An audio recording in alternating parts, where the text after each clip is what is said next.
El edema pulmonar agudo es una de las patologías que se presenta con relativa frecuencia en los servicios de urgencia. Esta patología se produce por dos mecanismos. Primero, aumento de la presión dentro de los vasos sanguíneos. Esto se puede definir cuando la presión es demasiado alta dentro de los vasos del pulmón. El agua de sangre tiende a convertirse en suero a través de los poros, acumulándose dentro del tejido del pulmón, especialmente en los alvéolos, que son las estructuras que realizan el intercambio gaseoso. Y por otra parte tenemos el aumento de la permeabilidad de los vasos. Esto ocurre cuando aumentan los poros de los vasos sanguíneos, volviéndose más permeables, lo que facilita el desbordamiento de agua. Existen distintas patologías que pueden causar el edema pulmonar agudo. Entre ellas encontramos insuficiencia cardíaca congestiva, infarto agudo de miocardio, crisis hipertensiva, insuficiencia renal, entre otras. El cuadro clínico depende de la fase en la que se encuentra el edema pulmonar. Hay distintas etapas. En la etapa 1 podemos encontrar disnea de ejercicio, crépitos inspiratorios leves. En la etapa 2 o fase intersticial tenemos hipoxemia, cianosis, diaforesis, taquipnea y disminución de la ventilación. Y en la etapa número 3 o de edema alveolar encontramos hipoxemia, capacidad vital disminuida, expectoración espumosa y rosada.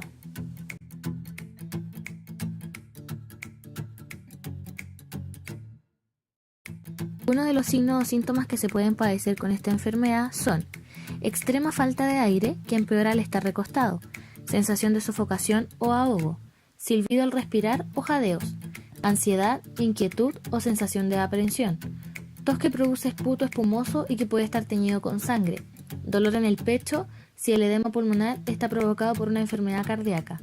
Y por último, latidos del corazón irregulares y rápidos, que podríamos estar hablando de palpitaciones. El principal papel fisiológico de los pulmones es poner oxígeno a disposición de los tejidos para metabolismo y eliminar el principal subproducto de ese metabolismo, el dióxido de carbono.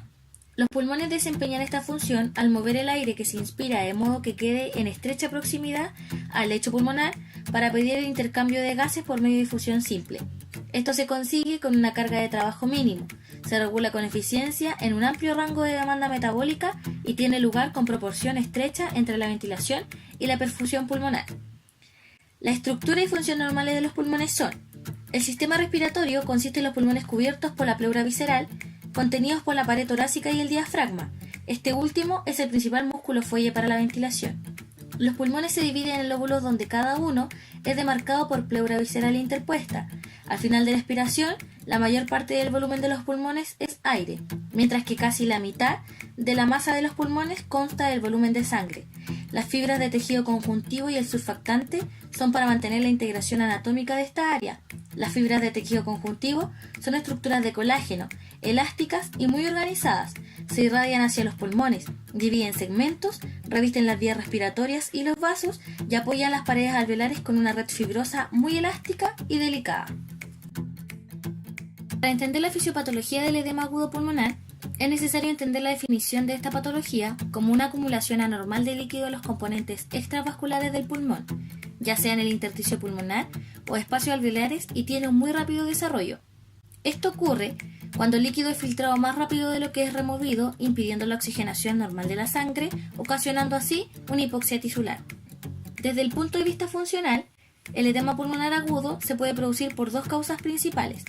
La primera causa es por enfermedades cardiogénicas.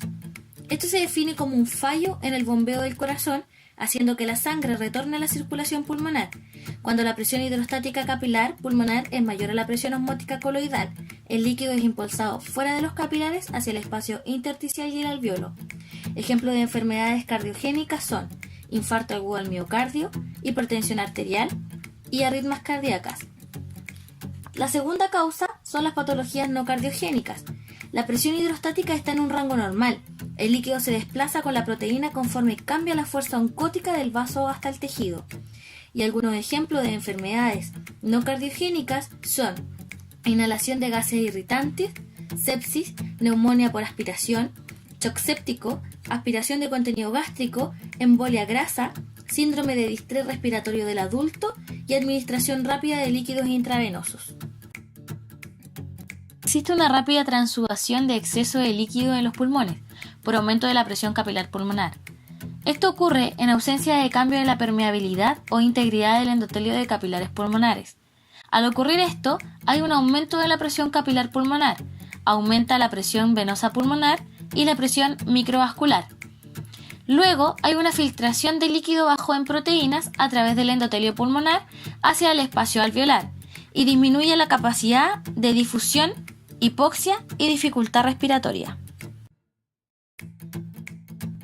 El equilibrio entre el alveolo y el lecho vascular pulmonar depende de la permeabilidad o porosidad de la pared capilar, las presiones hidrostáticas y oncóticas intravasculares e intersticiales. En condiciones normales, hay un flujo continuo de pequeñas cantidades de líquido bajo en proteínas hacia el espacio intersticial, el cual es eliminado adecuadamente a través del sistema linfático. Se produce cuando aumenta la permeabilidad de la pared, aumenta la presión hidrostática capilar, disminuye la presión hidrostática intersticial, insuficiencia linfática pulmonar y edema pulmonar de mecanismo incierto. El edema de pulmón agudo posee 3 objetivos que se deben considerar en el tratamiento. Estos son: corregir la ventilación pulmonar, disminuir la presión venocapilar, tratar la patología según su origen. Es importante un manejo oportuno, pero es necesario realizar medidas de forma paralela, es decir, realizar el diagnóstico médico y al mismo tiempo estabilizar los signos y síntomas que presenta el paciente. Cuando el paciente presenta edema pulmonar agudo, se debe tener las siguientes consideraciones.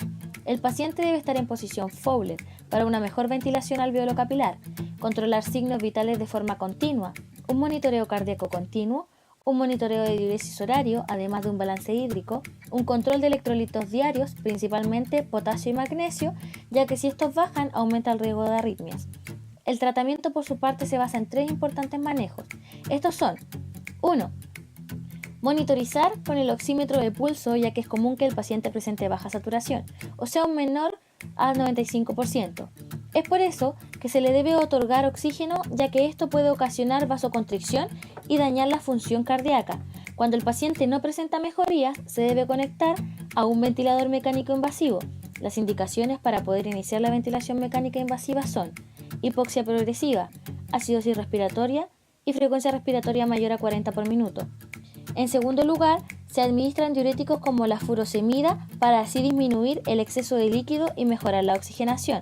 Los diuréticos también ayudan a disminuir la presión venocapilar. En casos que el paciente no orine a pesar de estar con tratamiento de diuréticos, se deberá elegir la hemodiálisis, lo cual puede eliminar más de 1 litro de agua de los pulmones en menos de 1 hora. Y en tercer lugar, administrar broncodilatadores.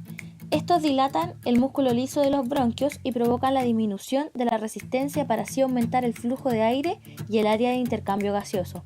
Esto ayuda a que el paciente corrija su ventilación pulmonar. Por último, no debemos olvidar que un adecuado diagnóstico nos ayuda a un adecuado tratamiento. Tenemos otras opciones de tratamiento, entre ellas el tratamiento quirúrgico. Si el paciente no presenta mejorías y aumentan o persisten sus signos y síntomas, es necesario la extracción de líquido de los pulmones. Esta técnica es conocida como toracocentesis, la cual es una punción quirúrgica en la pared torácica para así aspirar el líquido acumulado en la cavidad pleural. Otro tratamiento quirúrgico es la valvuloplastía, puente coronario o trasplante cardíaco. Esto es debido a que el edema pulmonar agudo produce un aumento del gasto cardíaco y puede conllevar a una insuficiencia cardíaca. Y dentro de otros tratamientos tenemos: cuando el paciente presenta alteración de la permeabilidad de la membrana alveolo-capilar, se aplicará óxido nítrico, el cual es un nuevo avance que provoca vasodilatación sin causar resistencia sistémica dado a un rápido metabolismo. La dosis menor a 1 parte por millón produce una disminución en la presión pulmonar y resistencia vascular, mejorando así la oxigenación y el intercambio gaseoso. El edema pulmonar agudo es una emergencia médica. Entonces, ¿qué medidas se deben adoptar en esta urgencia? En primera instancia, debe haber una restricción de líquidos orales, una dieta hiposódica, dificultad respiratoria importante, por lo tanto, suspender vía oral, y aplicar vasodilatadores como dinitrato de isosorbida y ionotrópicos de digoxina.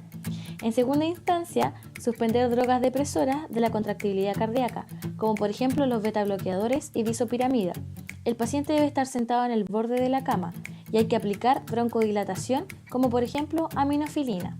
Y en tercera instancia, hay que tener una vigilancia permanente del ritmo cardíaco, frecuencia cardíaca, saturación de oxígeno y presión arterial, aplicando también oxigenación, morfina, diuréticos y furosemida. En un manejo especializado se puede derivar a la unidad de cuidados intensivos, también aplicar tratamiento de arritmia, como por ejemplo con digoxina, o derivar directamente a tratamiento quirúrgico. Dentro de los tratamientos podemos encontrar distintos fármacos, entre ellos nitroglicerina y el dinitrato de isosorbida, furosemida, butametanida y torsemida. Métodos físicos: morfinas por vía intravenosa de 2 a 4 miligramos y la administración de inhibidores de piperidina. En primera instancia, debemos tratar la causa primaria aportando oxígeno suplementario, provocando con ello la ventilación. En esto tenemos que seguir que disminuye la precarga y la poscarga y con ello mejora la función cardíaca. Redistribuye el agua de los pulmones desde el espacio intraalveolar al extraalveolar, donde no interfiere tanto con el intercambio gaseoso. Y tercero, incrementa el volumen pulmonar para evitar la atelectasia. Los cuidados de enfermería para la atención del edema agudo pulmonar seguirán un plan de acción jerarquizando las necesidades vitales afectadas del paciente. Se debe poner énfasis en dos aspectos primordiales, principalmente el patrón respiratorio. Con frecuencia se observan las siguientes manifestaciones: dolor torácico, aleteo nasal, ortopnea, taquipnea, respiración ruidosa, diaforesis, estertores, silivancia, tos productiva de esputo teñido de sangre y espumoso, tos persistente, capacidad vital reducida, volumen minuto reducido, cortocircuito intrapulmonar incrementado, confusión y agitación. En relación a la función cardiovascular, podemos encontrar disminución del gasto cardíaco, taquicardia, hipotensión, edema periférico, aumento de la presión capilar de oclusión de la arteria pulmonar de 14 a 20 miligramos de mercurio en los casos moderados y de 25 a 30 miligramos en los casos severos. Con respecto a las intervenciones de enfermería, según protocolo se inicia con el ABC. A. Abrir vía aérea. B. Ventilación. Y C. Circulación.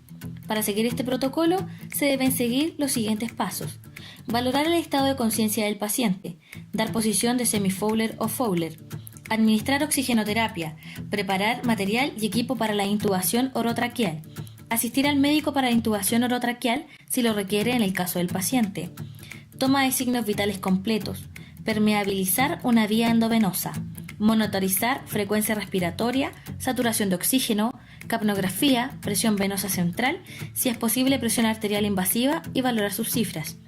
Vigilar estrictamente ingresos y egresos del paciente, manteniendo un balance de líquidos negativo. Observar signos y síntomas de deterioro neurológico. Valorar edema periférico. Detectar datos de congestión pulmonar por la presencia de crepitantes, silivancias y roncus. Instalar sonda vesical, llevar control estricto de diuresis horaria y valorar sus características. Toma e interpretación de gases arteriales y exámenes de laboratorio. Y por último, aplicar fármacos de acuerdo a prescripción médica.